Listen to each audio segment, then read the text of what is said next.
La familia cubana, la emigración y la necesidad de tender puentes de amor. En la parábola del hijo pródigo se cuenta la historia de un muchacho que abandona el hogar paterno. El joven de la leyenda se encuentra insatisfecho con lo que ha recibido de su familia durante el transcurso de su vida. Aparentemente se siente infeliz con su hogar y con su existencia. Este hijo resentido, presto a iniciar una nueva vida en otras tierras y geografías, le pide a su padre que le dé de la fortuna familiar que le corresponde. Según cuenta el pasaje bíblico, el padre le entrega al joven parte de la herencia familiar y el muchacho se va. Cuando leía esa parábola milenaria, pensaba en el sinnúmero de hijos pródigos que se han alejado, que han partido de nuestro hogar nacional, Cuba. Son millones los cubanos y cubanas que, descontentos y esperanzados, se fueron un día de la isla para buscar una vida mejor allende los mares. La parábola bíblica no nos dice si en el momento de la partida el hijo pródigo se enfrentó a frases de recriminación por su alejamiento. Puede que sí. Quizás el padre o los hermanos o los vecinos de aquel que se prestaba a emigrar se sintieran resentidos y decepcionados porque él decidiera marcharse. Después de todo, los individuos atesoran en sí y son deudores de los esfuerzos y los recursos invertidos en ellos por familias y comunidades. Los padres, los vecinos, los pueblos invierten tiempo, capital y amor en esa casa común llamada patria y en todos sus hijos. La crianza, formación y cuidado de cada uno de los ciudadanos es parte de esa inversión comunitaria. Hay sociedades que dan más, otras dan menos, pero sin lugar a dudas, todas las personas, así como su potencial humano, están en deuda con la atención y el cuidado que recibieron en las comunidades donde vinieron al mundo. Este cuidado incluye el ofrecido por los sistemas educativos y de salud de esas sociedades.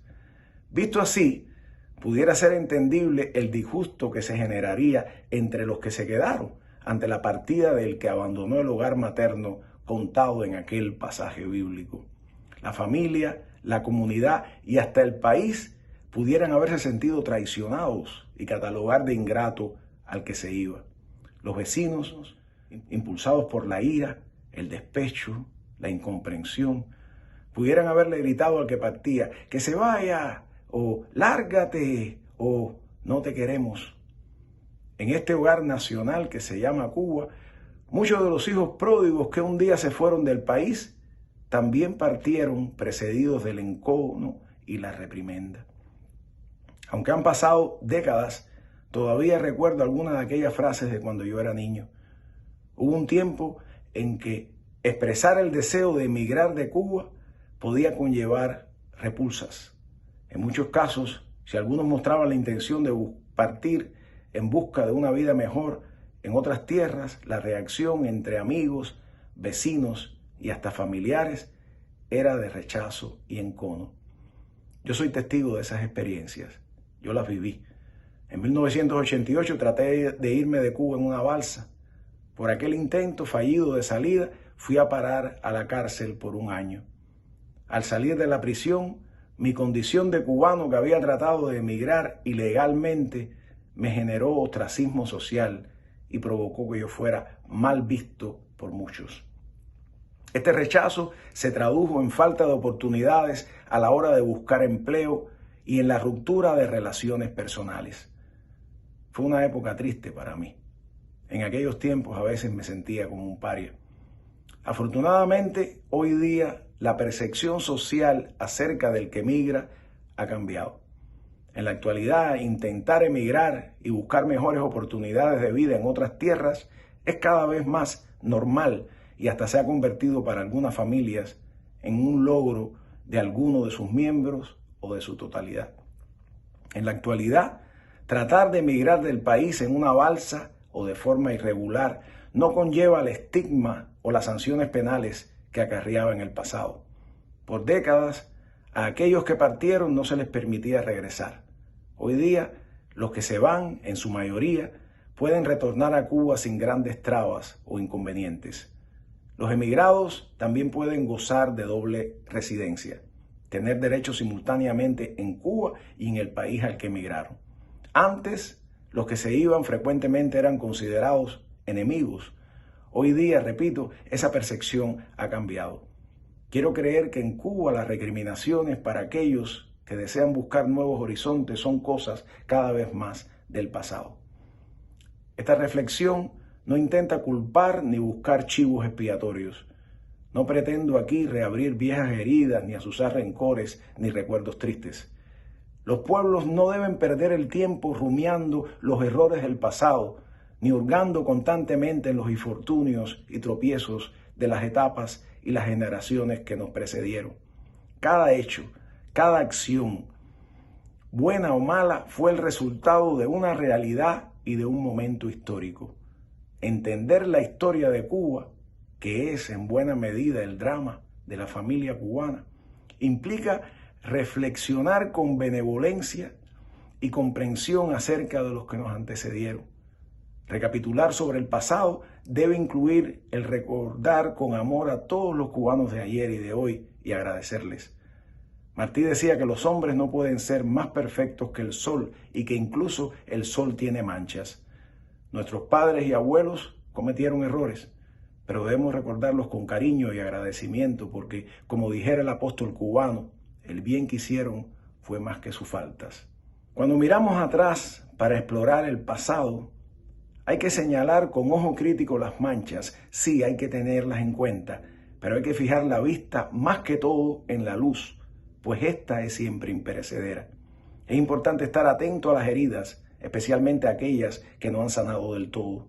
Prestarle atención a los rasguños es una medida preventiva para no volvernos a herir, para que los errores del pasado no se vuelvan a repetir. Los errores deben ser instrumentos de aprendizaje, nunca deben acarrear el sinsentido de tropezar una y otra vez con la misma piedra. Los pueblos deben aprender de lo bueno y de lo malo que les aconteció. El repaso mesurado, la reflexión amorosa sobre el pasado, es un ejercicio necesario y vital. La crítica constructiva a tiempos pretéritos es esencial para construir sociedades más prósperas e inclusivas hoy y mañana. Pero como ya dijimos, los tiempos han cambiado. En Cuba, la mayoría de los que se fueron ya no caen automáticamente en el bando de los malagradecidos o de los enemigos de la patria. Sin embargo, a medida que aumenta la distensión y tolerancia hacia los que eligieron o eligen emigrar de este hogar nacional, de la Cuba de todos, surgen otras dinámicas. Hoy en día, muchos de los mismos cubanos que se fueron, algunos de los cuales fueron víctimas de aquellas repulsas de antaño, personas que oyeron y sufrieron las frases dolorosas y excluyentes que yo recuerdo haber oído de niño, esos cubanos hoy han adoptado un lenguaje de odio. Se escucha con frecuencia que compatriotas que partieron de Cuba hace tiempo, o incluso gente que se fue recientemente, expresan actitudes de rencor e intolerancia. Esta hostilidad no es solo hacia el gobierno cubano, sino hacia su propio pueblo. Algunos de estos hermanos odiadores llegan incluso a pedir invasiones, bombardeos y la aniquilación de los que quedaron atrás. De hecho, da la impresión de que mientras más abierta se hace la sociedad cubana de hoy, mientras Cuba avanza cada día más en el camino de ser una nación más tolerante e inclusiva, simultáneamente más intolerantes se hacen algunos de los que un día salieron de Cuba. Es irónico que estas personas, algunas de las cuales justificaron la razón de su partida del suelo patrio con el deseo de buscar en otras tierras la tolerancia y las libertades que proclamaban no hallar en la casa propia, se hayan transformado ahora en fanáticos que desean el mal de sus vecinos, de esos mismos vecinos con los que ellos jugaron cuando eran niños. Es tanta la polarización que se observa en la actualidad y que está exacerbada por el fenómeno de las redes sociales que en ciertos lugares y entre cierta gente todo se ha politizado. La conversación más trivial entre cubanos de acá y de allá puede resultar en un ataque verbal y hasta físico de aquellos contagiados por la epidemia de odio. El extremismo entre algunos ha llegado a tal punto que incluso ante la evocación amorosa de una memoria patria, en una conversación casual, una frase ingenua que recuerde con ternura nuestras vidas o nuestra niñez, de pronto esa expresión inocente es recibida por el intolerante con rabia. ¿Qué haces aquí? Si te gusta tanto Cuba, ¿qué haces aquí? ¿Por qué no regresas? Vete para Cuba. Entre los que se quedaron en la isla, entre aquellos que luchan, trabajan y tratan de echar adelante sus vidas y también el proyecto nacional, causa tristeza y asombro que algunos cubanos que se fueron del país hace poco o mucho tiempo estén dominados por esos sentimientos de odio y de amargura. Hace unos días una compatriota que vive en Cuba me comentaba de esta epidemia de odio generalizado. Esta amiga decía, refiriéndose a uno de sus amigos devenido odiador: pero si él y yo nos conocemos desde niños, era como un hermano para mí. ¿Cómo es que ahora quiere bombas, invasión, enfermedad y muerte para nosotros? Y aquí surgen las interrogantes que motivan esta reflexión. ¿Cómo reencauzar hacia el amor a aquellos que odian? ¿Cómo revertir en aquellos que se fueron esa tendencia observada últimamente de ruptura con la patria y con los que quedaron atrás? ¿Cómo detener esa marea de resentimiento? ¿Qué hacer para que el proceso de migración de la familia cubana rompa el círculo vicioso de incomprensión y rechazo entre los de allá y los de acá?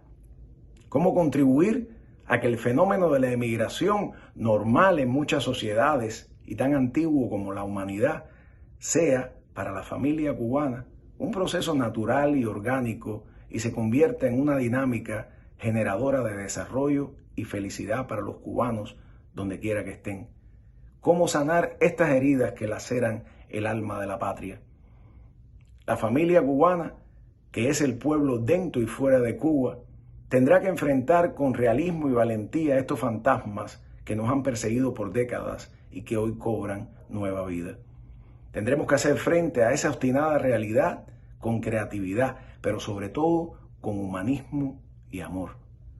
En algún momento, si queremos alcanzar ese ideal siempre perfectible de nación con todos y para el bien de todos, si queremos legarle un país más próspero, inclusivo y feliz a nuestros hijos y nietos, tendremos que tender puentes de amor entre los que se fueron y los que se quedaron. En algún momento los cubanos de aquí, de allá y de acullá debemos entender que no se construyen mejores países y comunidades haciendo oídos sordos al que discrepa de nuestros criterios o deseando penurias para los que viven en la patria. La unidad es posible entre cubanos diversos. La única condición mínima para construir esa unidad vital debe ser estar en el bando de los que aman y fundan y defender la soberanía nacional. Los emigrados, aquellos a los que nos une el amor a Cuba y a su pueblo, debemos trabajar incansablemente para tender puentes y amor.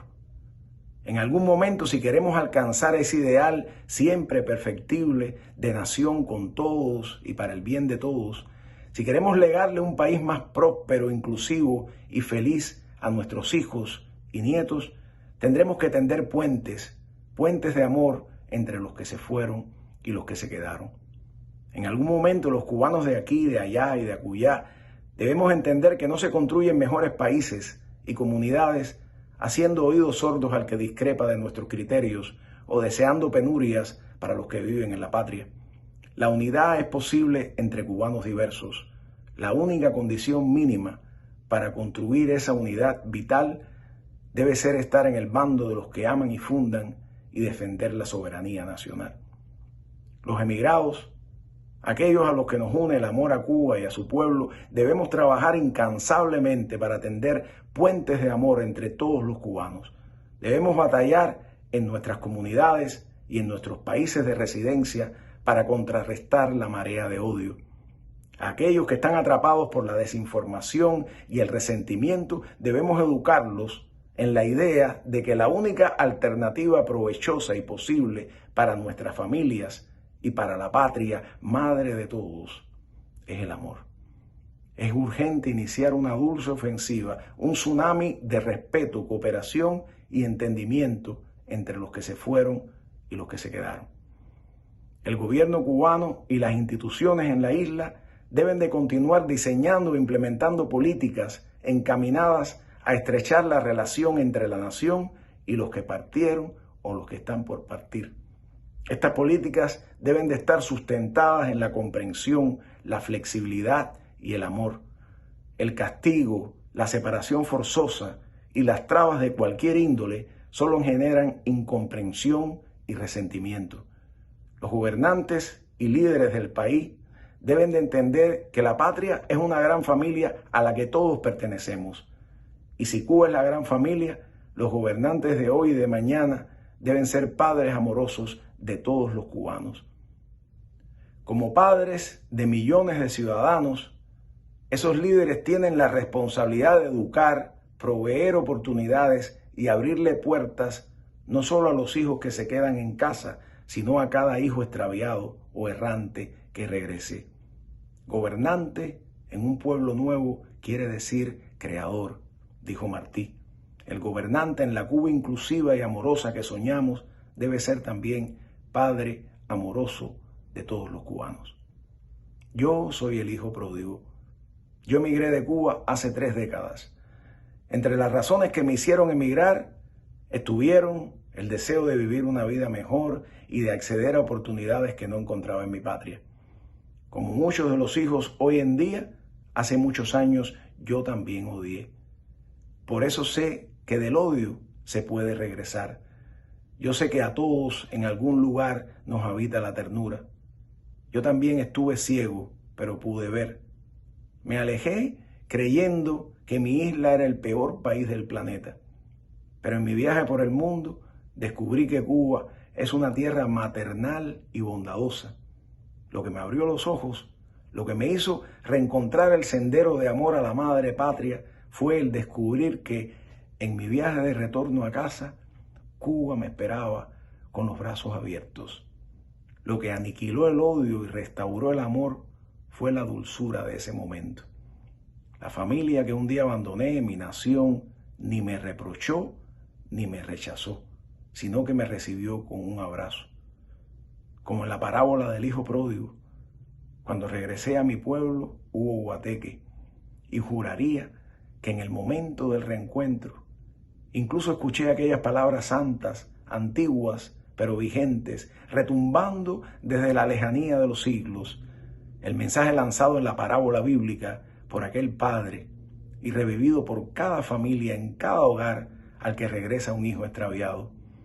Hagamos fiesta porque mi hijo estaba muerto y ha revivido, se había perdido y ha sido encontrado. Muchas gracias. Juntos hacemos futuro.